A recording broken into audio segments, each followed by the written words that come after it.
నమస్తే, welcome to Disha TV. ప్రస్తుతం మనతో పాటు కాంగ్రెస్ ఎంపీ మల్లు రవి గారు ఉన్నారు. మాట్లాడదాం తాజా రాజకీయ పరిణామాల మీద. సార్, ముందుగా కగారు విషయంలో మాత్రం వచ్చే సంవత్సరం మార్చిలోగా నక్సలైట్లు లొంగిపోతే మాత్రం ఇక శిక్షలు ఉంటాయి, చర్యలు ఉంటాయని కూడా కేంద్ర ప్రభుత్వం అలాగే హోంశాఖ మంత్రి అమిత్ షా చెప్తున్నారు. ఏం చెప్తారు? రాజ్యాంగానికి వ్యతిరేకంగా పనిచేసిన వాళ్ళ మీద శిక్షలు ఉండొచ్చు, చర్యలు ఉండొచ్చు, కానీ శిరచ్ఛేదన చేస్తామని చెప్పడం మాత్రం తప్పు. అట్లా చేస్తుంటే ప్రజాస్వామ్యంలో మనం స్వతంత్రం కోసం మహాత్మా గాంధీ, నెహ్రూ, సర్దార్ పటేల్ ఆనాటి నాయకులందరూ పోరాటం చేస్తే అప్పుడు ఉన్నటువంటి బ్రిటిష్ ప్రభుత్వం కూడా వాళ్ళని అరెస్ట్ చేసి జైల్లో పెట్టి చేసింది తప్ప మనం చెప్పినట్టుగా రాజ్యాంగానికి వ్యతిరేకంగా చేస్తున్నారని ఒక పేరు చెప్పి అందరిని చంపేస్తూ ఉంటే ఇది ప్రజాస్వామ్య వ్యవస్థలో రాజ్యాంగం ఇచ్చిన హక్కులను కాలదన్నట్టుగా ఉంటుంది. వాళ్ళు రాజ్యాంగ హక్కులకు వ్యతిరేకంగా పనిచేస్తే అరెస్ట్ చేయండి, జైలుకు పంపించండి, కోర్టులో నిలబెట్టండి. అంతేగాని వాళ్ళు ఎక్కడున్నారో వాళ్ళని చూసి చంపేటటువంటి కార్యక్రమం చేయటం రాజ్యాంగానికి అనువైంది కాదు. ఇవాళ భారతదేశంలో రాజ్యాంగాన్ని రక్షించడానికి అత్యున్నతమైన న్యాయస్థానం సుప్రీంకోర్టు.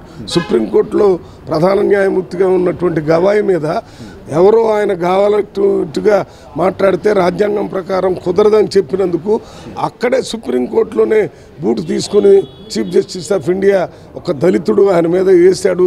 దానికి కారణం ఏంటంటే ఒక జనరల్ ఫీలింగ్ వచ్చింది.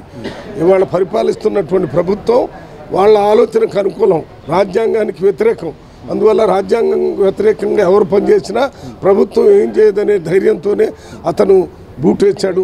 ఇవాళ జరిగినటువంటి మీటింగులో ఇక్కడ దానికి రిజల్యూషన్ పాస్ చేయాలని చెప్పాం. ఒక ఐపీఎస్ ఆఫీసరు మొన్న ఆత్మహత్య చేసుకున్నాడు.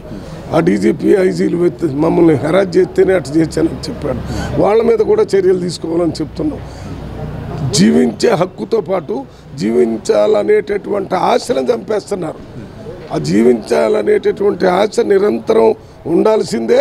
దానికోసం ఆ హక్కుల కోసం, రాజ్యాంగ హక్కుల కోసం పోరాటం చేయాల్సిందేనని అంబేద్కర్ గారు చెప్పారు. అంతే తప్ప మనకెవరైనా ఎదురు దిగి నష్టం చేస్తుంటే మనం చచ్చిపోవటం కానీ, లేకపోతే మన మీద బూట్లు వేస్తుంటే మనం అరవకుండా ఉండటం కానీ చేయకుండా వాటి పరిష్కారం కోసం మనం కృషి చేస్తూ పోవాలి. దేశంలో ఈ వ్యవస్థ ఎక్కువ కాలం నడవదు.